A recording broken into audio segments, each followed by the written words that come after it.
instrument. Strawberry Fields in one fell swoop is the best glossary in what, the instrument can do. As I hit the bottom key, you'll recognize it from a Beatles record. They used it on the White Album right before the song Bungalow Bill. So a lot of people thought on the recording it was one of the Beatles playing this great guitar part, when in essence it was just the bottom key of a Mellotron.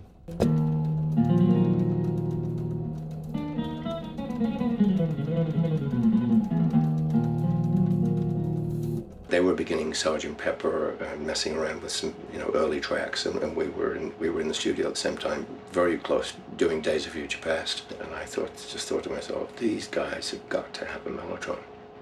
They're just so creative, they're wonderful guys. I've got to turn them on to it. So I told them about it, and they immediately ordered 4. 4. They all had a Mellotron in their house. Even Ringo did, I think. Mike actually worked for the factory for a little while. When he was first starting with the Moody Blues, he was a tester for the Mellotron Mark II. That's how he originally got the machine. That's how the Moody Blues ended up with a Mellotron in the first place. He played everything to me on an acoustic guitar, and I would sit at a piano, or in this case, the Mellotron. And as he played the song, I would just da da da da da da da. Nights in White Satin, da da da da da da. I'm reaching the end, da da da da da da.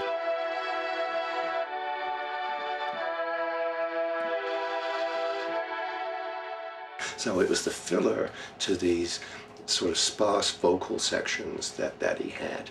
The lyric, was that way. So there was always this nice breath in between the lyric lines, which gave me that space. So those were the ideas that came to me immediately, and I just played them, and that was it. I mean, it didn't take very long at all. The Beatles had just left the studio, and we sort of virtually moved it. We were virtually the next band in after they'd recorded Sgt. Pepper's Lonely Hearts Club Band.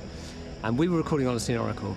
And as I remember it, they left a few things behind them that they'd used on Sgt. Pepper. And, we used anything that we could that was in the studio. And the Mellotron, as I remember, was one of those things.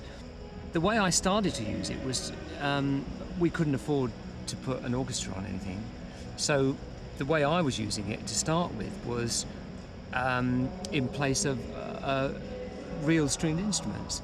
But in fact, of course, it soon became apparent that it had a very characteristic sound of its own.